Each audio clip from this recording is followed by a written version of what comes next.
Hello everyone. Today we will be learning about the management of patients with biliary disorders. These biliary disorders are included in the endocrinal disorders. So today's topic is cholecystitis. Cholecystitis is nothing but the inflammation of the gallbladder. This gallbladder is included under the endocrinal system. So we'll see the anatomy. So see here, this gallbladder is situated just below the liver. It is a small organ which is attached near the liver and near the pancreas. You can see in the diagram. Then we'll see the introduction. Cholecystitis is an inflammation of the gallbladder. It normally happens because a gallstone gets stuck at the opening of the gallbladder. It can lead to fever, pain, nausea, and severe complications. Untreated, it can result in perforation of the gallbladder tissue, death, and gangrene, fibrosis and shrinking of the gallbladder, or secondary bacterial infections. So, as everyone know, the word itis shows the inflammation and which mainly results from the infection. So here it mainly occurs when there is a gallstone stuck in the gallbladder. These gallstones are mainly formed due to the calcaneous or calcaneous deposition which gets stronger and forms a stone. So in that you can mainly see symptoms like pain, fever, nausea, and severe complications. It can also go little severe, which can leads to tissue death, gangrene, and fibrosis. Then we'll see definition. Cholecystitis is defined as inflammation of the gallbladder that occurs mostly because of an obstruction of the cystic duct from cholelithiasis. Cholelithiasis is nothing but the gallbladder stone. 90% of cases involve stones in the cystic duct, that is calcaneous cholecystitis. I told you calcaneous are nothing but the calcium deposition that forms a stone, with the other 10% of cases representing acalculous cholecystitis. So this is a definition that shows the inflammation of the gallbladder which happens due to the striking of the gallbladder stone. Now we'll see the causes. The gallbladder is a small pear-shaped organ connected to the liver on the right side of the abdomen. It stores bile and releases it into the small intestine to help in the digestion of fat. The main cause of cholecystitis is gallstones or biliary sludge getting trapped at the gallbladder opening. This is sometimes called pseudolith or fake stone. So this is the main cause, that is the stone get stuck at the opening of the gallbladder where the gallbladder is not able to serve its function. What is it function? It is helping to transfer the bile product into the small intestine. So when this opening is getting closed, so gallbladder is not helping intestine in giving bile products. Then we'll see other causes. Other causes includes injury to the abdomen from burns, sepsis or trauma, or because of surgery, shock, immune deficiency, prolonged fasting, vasculitis, and infection in the bile can lead to inflammation of the gallbladder. So the main cause was the stone formation due to the calculus. Then other can be injury, sepsis can lead to infection, then immune deficiency, that is when the person's immune is weak, then prolonged fasting, then vasculitis, and so on. Then we'll seeing the risk factors. The following factors may increase the risk of developing gallstones, like a family history of gallstones on the mother's side of the family. So if the mother's side is having history of gallstone, so the children are likely to have that disease condition. Then Crohn's disease, diabetes, coronary artery disease, end stage kidney disease. So these are the risk factors. Then there are also some other risk factors. These are hyperlipidemia, that is increased lipid level, then losing weight rapidly, obesity, older age, pregnancy, and long labor during childbirth can damage the gallbladder, raising the risk of cholecystitis during the following week. So these are certain risk factors that can cause cholecystitis in the person or can damage the gallbladder.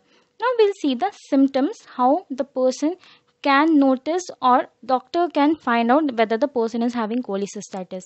Signs and symptoms of cholecystitis include right upper quadrant pain, that is wherever there is gallbladder situated, that is on the right side and below the liver, there you can find the pain. Then fever and a high white blood cell count, that is WBC count, will be increased. Then pain generally occurs around the gallbladder in the right upper quadrant of the abdomen. In case of acute cholecystitis, the pain starts suddenly, it does not go away, and it is intense. Left untreated, it will usually get worse, and breathing in deeply will make it feel more intense. The pain may radiate from the abdomen to the right shoulder or back. So in this, the main symptom is right quadrant pain in the person. The person is having cholecystitis, so he will be having right quadrant pain near the abdomen. Then we can go for the other symptoms, which includes abdominal bloating, tenderness on the upper right inside of the abdomen, little or no appetite, nausea, vomiting, sweating. A slight fever and chills may be present with acute cholecystitis. These are the other symptoms you can notice since it is causing infection. So vomiting, nausea, fever, these are the common symptoms. Then we'll move to the diagnosis column.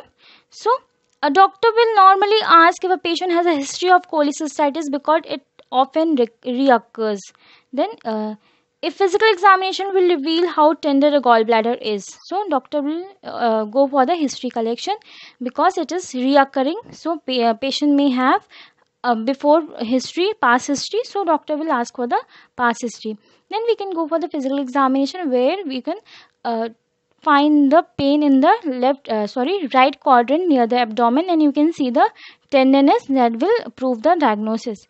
Then we can go for the other diagnosis like ultrasound, which will show the gallstones or obstruction near the gallbladder. Then blood test that will show the increase in WBC count. Then high levels of bilirubin, alkaline phosphate and serum aminotransferase may also help the doctor to confirm the diagnosis. Then computerized tomography, that is CT scan or ultrasound scans, can help in confirming the diagnosis. Then except in that, it is hepatobiliary immunodiacetic acid scan. So due to this test, the doctor can easily track the pathway from where the biles are getting transferred to the small intestine. So if it is getting obstructed in the middle, so it can be easily noticing because they are tracking the whole pathway. Then we can go to the treatment column. A patient with cholecystitis will be hospitalized and will be probably not be allowed to consume any solid or liquid foods for some time. So patient will be nil parole, that is NPO. Then they will be given fluids intravenously while fasting. So since the patient is NPO, you cannot leave him like that. So the doctor will advise for the intravenous fluid because he is in fasting stage. Then pain medications and antibiotics may also be given. So since he is having pain, patient will be having the complaint of pain, so doctor will be giving symptomatic treatment. So pain medications will be given, and to reduce the infection, antibiotics will be given. Then surgery is recommended for acute cholecystitis because there is high rate of recurrence. So if the patient is having acute cholecystitis, so surgery is recommended. Then however, if there is a low risk of complications, surgery can be done as outpatient procedure. So if there is low risk, so it can be done in the OPD section. Then if there are complications such as gangrene or perforation of the gallbladder, the patient will need immediate surgery to remove the gallbladder. So if complications occur like gangrene, so it is very essential to remove the gallbladder because gangrene may burst out and can affect the surrounding organs. If patient has an infection, a tube may be inserted through the skin into the gallbladder to drain the infection. So if there is an infection, that is collection of fluid, so a tube can be inserted to drain that infection of fluid. Removal of the gallbladder or cholecystectomy can be performed by open abdominal excision or laparoscopically. So removal of the gallbladder can be done through the opening of the abdominal through a small excision, and gallbladder can be removed. Then laparoscopic cholecystectomy involves several small incisions in the skin. Incision means small cut. A camera is inserted into one incision to help the surgeon see inside the abdomen. and tools for removing the gallbladder and insert it through the other incisions. So there are several small openings are done. So with the help of those small opening, one opening is used to insert the camera that will help in visualizing the inner organ that is near the gallbladder. Then through another opening, instruments can be inserted to remove the gallbladder area. Then after surgically removing the gallbladder, the bile will flow directly into the small intestine from the liver. Since they are removing the gallbladder, so now the bile products will be directly going to the small intestine. This does not normally affect the patient's overall health and digestive system. Some patients may have more frequent episodes of diarrhea. So since the patient's gallbladder is removed, it will not affect his health, but little dietary changes may be required, because the gallbladder is the organ that helps the persons to digest the food properly. So due to that, the patient may have the symptoms of diarrhea. Now we'll see dietary, how you can help the patient with the dissection. Upon recovery from the condition, it is important to make dietary adjustment that will help bile production back to normal.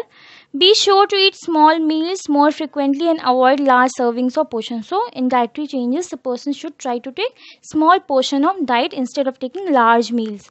Then these can upset the system and produce a gallbladder or bile duct spasm. So if the person is not taking smaller meals, so this can cause certain problems in the gallbladder. Avoid high fat and fried foods, including whole milk products, and stick to lean protein. So high fat food, fried foods, milk products and lean protein should be avoided, because it will be very difficult for the patients to digest. Then in prevention, we'll go for the prevention. In prevention, we can go for avoiding saturated fats, keeping to a regular breakfast, lunch and dinner times, and not skipping meals, exercising 5 days per week, at least 30 minutes each time, losing weight because obesity increases the risk of gallstone. Avoid rapid weight loss, as this increases the risk of developing gallstones. Then a healthy weight loss is generally around 1 to 2 pounds or 0.5 to 1 kilograms of body weight per week. The nearer a person is to their ideal body weight, the lower the risk will be developing gallstones. Gallstones are more prevalent in people with obesity compared with those who have appropriate body weight for their age, height and body frame. So in that, mainly you should avoid saturated fat. Then exercise should be done regularly. Then as commonly the people do, they should take their meals on time, that is breakfast, lunch and dinner. Then they should not try to lose their weight very fast. Then so much obesity should not be maintained. These are the normal preventive measures a person can take in controlling or avoiding cholecystitis. So that's all for the today's class. Thank you to all the students.